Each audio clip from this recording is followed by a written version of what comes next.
So, for those who have not watched my first testimony, I would invite you to watch the videos from yesterday's session in the morning. And I want to kind of give you a continuation of that. And yesterday I've mentioned how God met me in the quiet of my own car, and how when I was going through a lot of mental turmoil and all of these evil thoughts were just pervading my mind, I had cried out of desperation, with suicide being no longer being an option. I cried out of desperation for God to relieve me of my thoughts. And as soon as I said that prayer, an overwhelming peace came over me, and all those thoughts went away. And I was in disbelief. I was in disbelief because before then, I didn't know if God really existed. And so today, I kind of want to give you a little more substance to how that journey started with Him, because during that time, my mom was actually praying for me. And this was about, since I left, 2016, and then that experience happened in 2022. So you can do the math. My mom was praying a really long time, and at that point, my mom was actually going through a separation with my dad because of what I did. And so my mom was praying for me so hard. And when that happened, and I started to read my Bible, I started to pray for myself, and the more truth that God had revealed to me, I started to realize, like, there's so much more to life than what I'm experiencing right now. And because of that excitement, I called my mom, and I told her everything that was happening, and my mom was just so happy to hear about it. And I was, I felt like I had purpose in my life, despite how good my life looked like on the outside. And like what that song has mentioned, peace. When there's no peace on earth, there's peace with Christ. And so since then, it's been a journey of healing. And being here is still part of that journey. And so I'm so grateful to have learned so much by the speakers, so much. I've received so much love by each one of you, and it's just been an amazing experience, and I want to come back. Everything that I'm learning here, it made so much sense as to how or why I went down that path in the first place. I mean, when I was younger, I did not feel satisfied with my gender. I was really longing to be like a boy. I desired everything that they had. I desired the way that they lived. I just desired their freedom. And because of that dissatisfaction, and that's where it all starts. If you read the 10 Commandments, at the very bottom, the very last commandment is, thou shalt not covet. It doesn't just mean your belongings, doesn't just mean your neighbor's wife. It means also what you are not. Don't covet somebody else's life because God uniquely gave you yours. And because of that dissatisfaction, it planted that seed of, you are different. And because you are different, then you're going to have to figure out a way to live in a world where you don't fit in. And so as I grew older, that started to manifest itself into same-sex attraction. And I thought to myself, if this is what I truly feel, if this is what makes me different, then I'm going to go for it. So by the time I was in middle school, I started to really adopt that ideology because of the pornographic images that I was exposed to, because of my friends' influences and their watching porn. And, it just kind of spiraled down. And so I started to get sexually intimate in my middle school years. And it caused a lot of drama at a very young age that is just not healthy for a child to go through. And I was even in an Adventist school, so that was even taboo to talk about. And because of that shame and that guilt, I shut down, and my emotions, I tucked it away. I became apathetic. And this journey so far has been a healing journey of like me feeling again. And sometimes, that I feel so much more now, and it's like good and bad. But it's like I'm alive. This is the experience that I'm having. I'm alive, And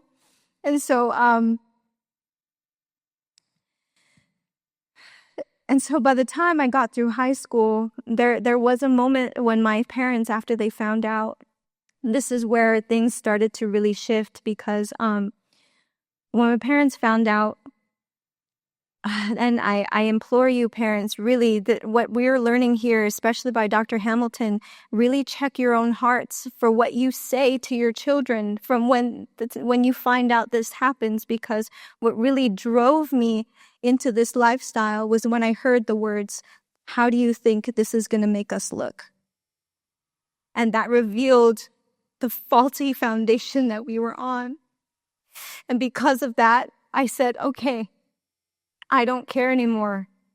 And I took my pride to a whole other level. And that's why I had blatantly rebelled, and I had gotten married at a young age, basically to prove my parents wrong, that this is going to be the right. I'm going to be happy. And so then we went out to Virginia. And from that point, because I was without friends and family, there was nobody to advocate for me when the abuse started. And little did I know, learning from what I've heard here, is that my partner was also going through a lot of mental challenges because of the broken home that she came from. So in retrospect, I don't blame her for everything that she's done. I've forgiven her, and I truly pray that she can find healing too. And so after even the abuse happened and everything,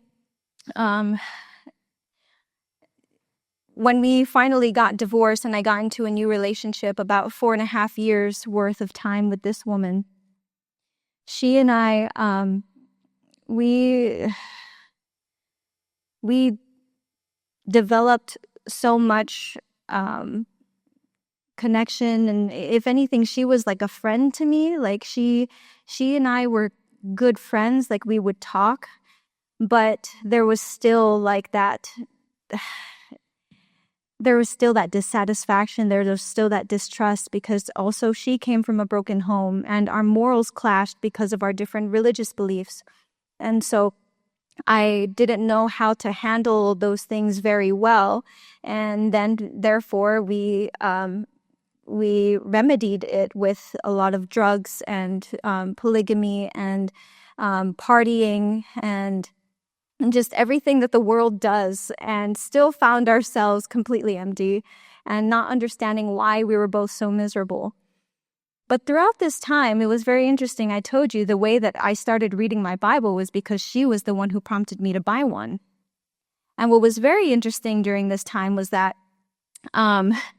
as she was questioning me about my own faith, she was very intrigued, more than I ever thought she would ever be. That after she bought the Bible, she started asking me more questions. We even read the whole first book of Genesis, like the first chapter of Genesis together. And I was like, what are we doing? And so I was like, I was just so in shock. And then that didn't really change much of the relationship. But throughout the relationship, we started to see that we were just not happy. So we finally got to a point where we're like, you know what? We're both miserable, so we just need to break up. And she's like, okay, fine, we'll just break up. So we broke up amicably. I praise God. It could have been so much messier. But what was really funny was we weren't fully broken up yet. We're kind of just like leading towards that. This was like around like 2021 to 2022. We're already thinking about it. By the time February hit, around that time, I started to like really hear God's calling in some ways. Like I went home to visit my family for a week, and then I joined one of their study groups, and like something happened in that study group where I just like, I was drawn to the message and I started crying. And I wasn't even sure why I was crying. And then I went back to Virginia, and so I went back to our home, and we're still trying to work things out. It wasn't happening. And then finally I had that experience in the car. And so when I had that experience in the car, that's what really kicked off my walk with God. So I started to read my Bible. I started to pray more. She started to see this too. And what was interesting about this girl, she was very open-minded. And when she started to see me pray, she was like, okay, that's good. Keep doing that. She was encouraging me to pray. Even some nights when I would forget to pray, she was like, oh, did you pray yet? What? I was so confused. I was like, why is this girl so encouraging in this way? Because she knew that we were breaking up. So finally, we had decided that we were going to break up. And so I called my mom. I told her, I said, okay, God told me that I should come home. And so my mom was like, all right. And then so she started like preparing everything for me to come home. But during that time, I was still like helping her move because she got stationed in another state. So she asked me if I could stay a little longer, right? And then she gives me a proposition and she says, hey, you know what we haven't done yet? We should go on that trip that we were supposed to at least one last time before we like fully break it off. And I said, okay, sure. So then we go to this trip, and it's a 3-hour drive to our destination. And on that drive, 3 hours worth of arguing about unresolved things and in our relationship. And I thought, oh my gosh, this is bad. Like we're already broken up. And so she was like yelling at me, and she's like, I don't want to hear. I was telling her like, well, I've been having this experience with God, like he can help. And she's like, I don't want to hear anything more about your God. I'm so tired of hearing about him. I said, okay, fine. I don't want to so we stopped talking the rest of the way. And we get to our Airbnb. The next day we go on a hike, and then we come back to our Airbnb, and there's still time, right? And she's like, what do you want to do now? I said, I don't know. She goes, well, let's read our books. We both have our own books. So we've started to read our books in separate rooms. And then she calls out from like the distance. She's like, hey, I think this book was meant for you. And I was like, what do you mean this? What? So I go outside and I'm like, what do you mean this book is meant for me? And so like she opens the book, and it's called The Tears That Taught Me by Morgan Olivier. And so she starts reading the introduction to me, and she goes, look, this author is talking about how God changed her life and everything. And I said, did you purposefully buy a Christian book? She's like, no. And I said, then where did you find it? Facebook. What made you want to buy it? I just read a few snippets and I thought it was great, so I bought the book. And I said, when did you buy it? 3 weeks ago. Okay, and you never read it? No. So when we're like having this back and forth, she's like, oh, you might as well just sit here and read it with me. And I was like, okay. All right, let's sit there and read it. So we're reading this book, right? And each page, as we're going through it, we're reading it together. It's silent. She breaks the silence and she goes, this book is literally talking about everything we argued about in the car. And I was like, yeah, that's kind of what God does. And she was like, no.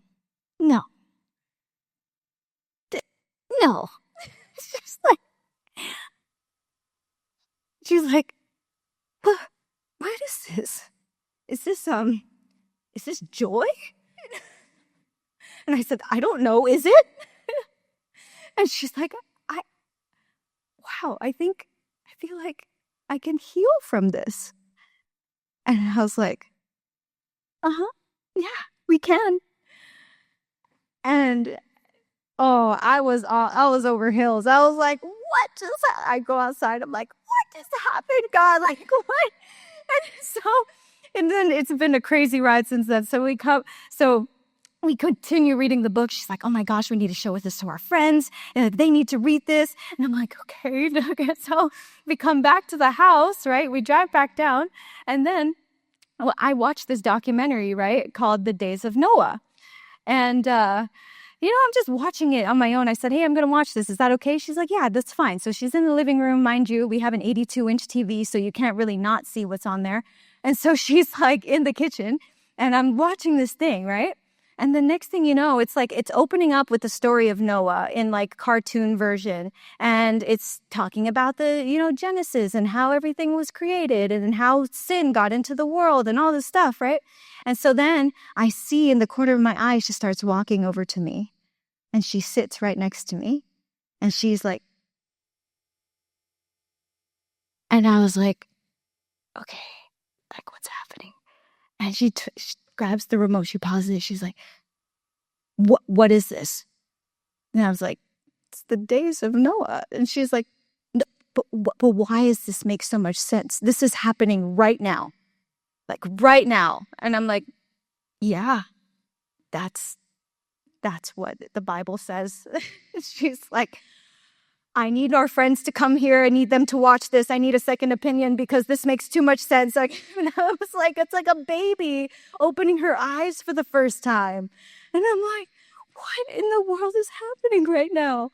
And so my friends come the next weekend and they come and they watch this documentary with us.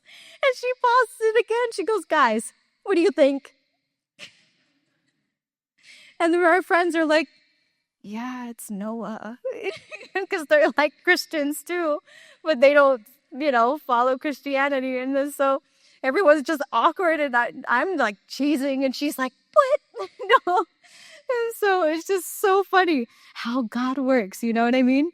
Like talking about miracles. So anyway, so in retrospect, I'm like, God, I can see why you brought us together.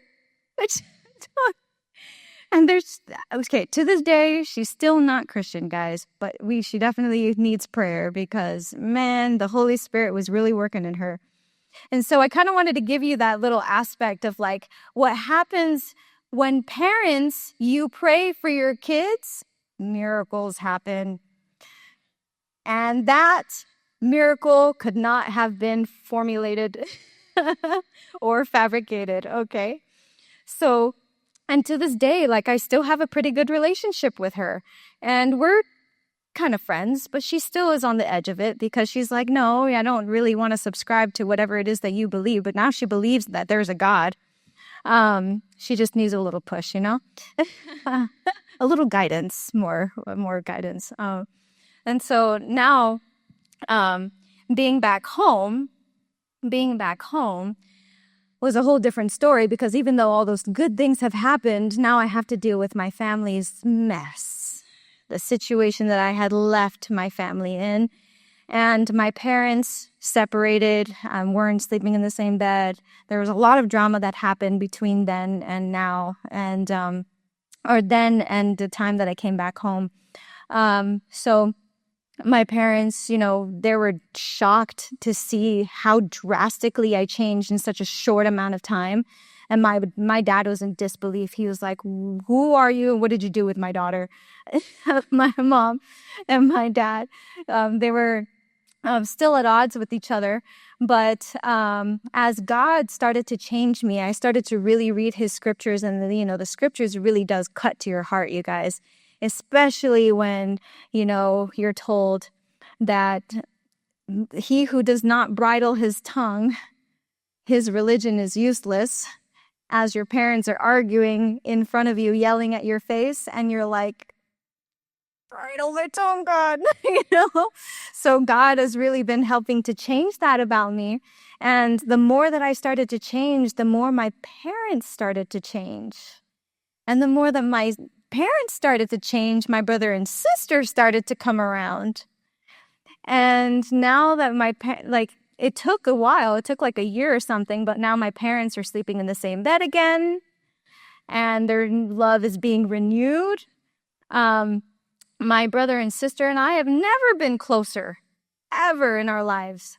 And And the funny thing is, I still have like 10 minutes. The funny thing is that my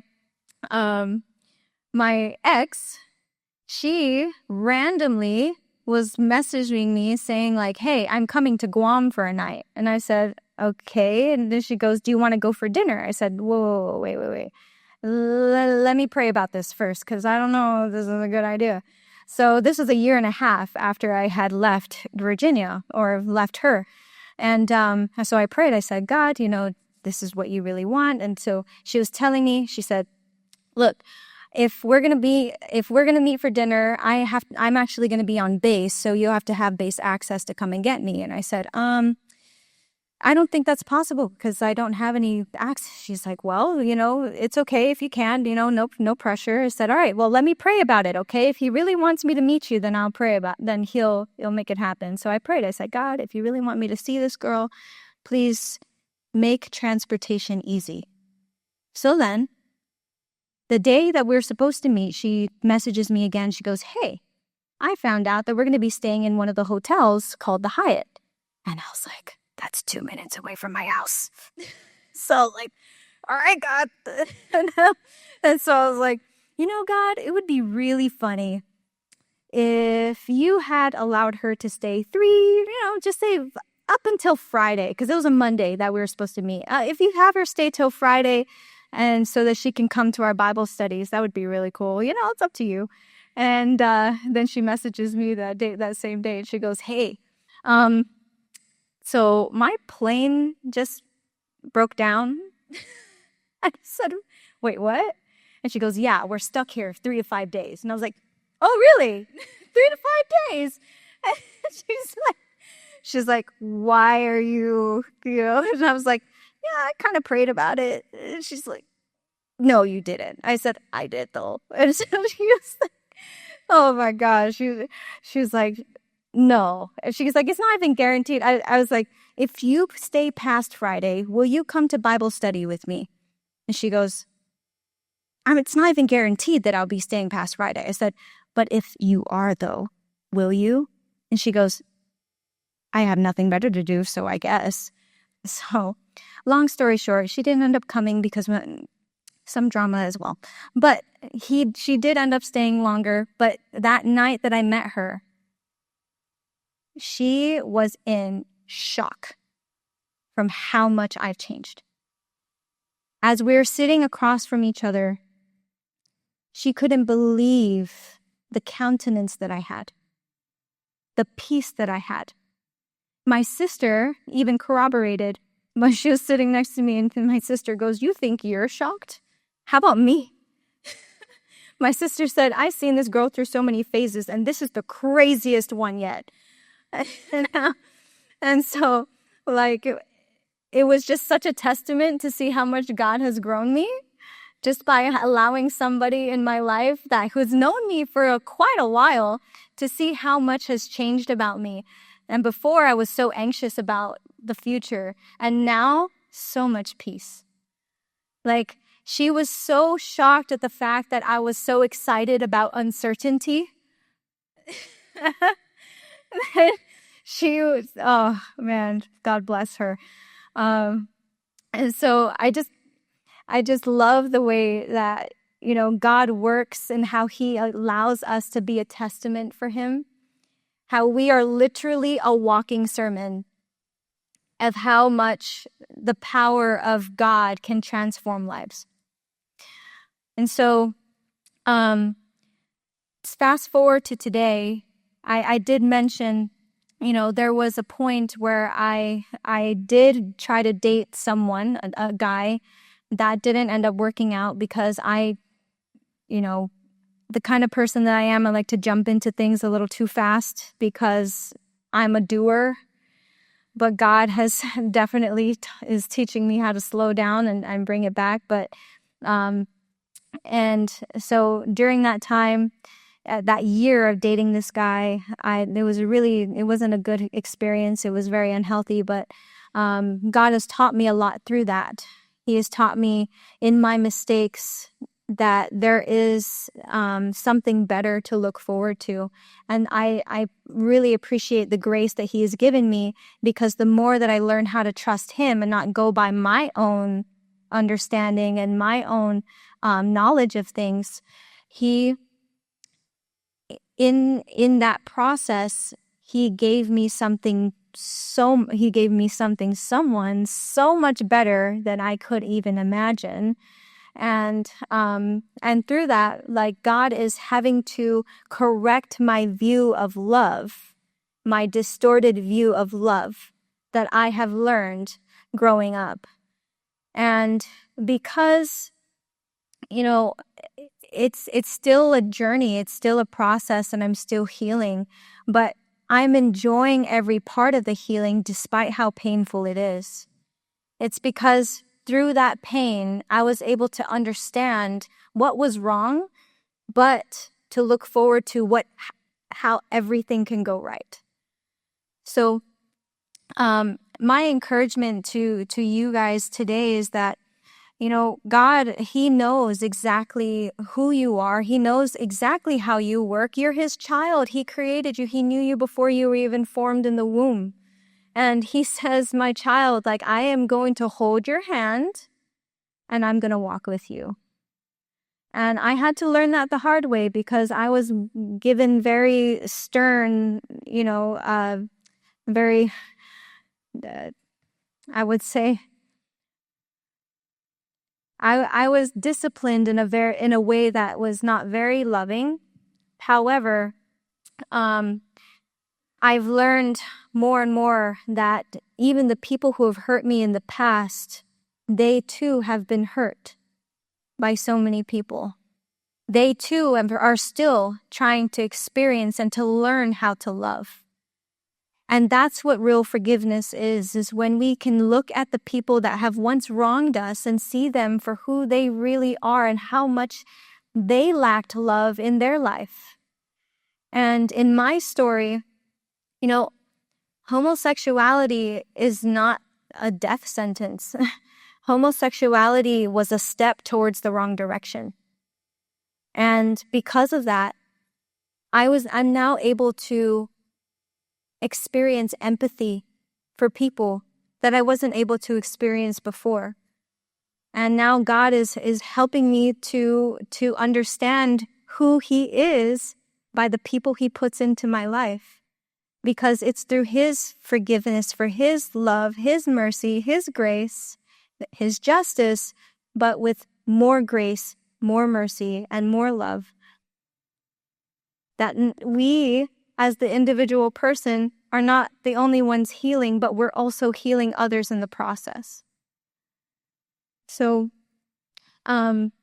whether you are a parent, whether you are a sibling, whether you are a son or daughter, a grandparent, grandchild, and you're having to deal with these difficult situations, just know that God is with you, and he is teaching you a very valuable lesson about himself and how he sees you and how he sees every single person in your life.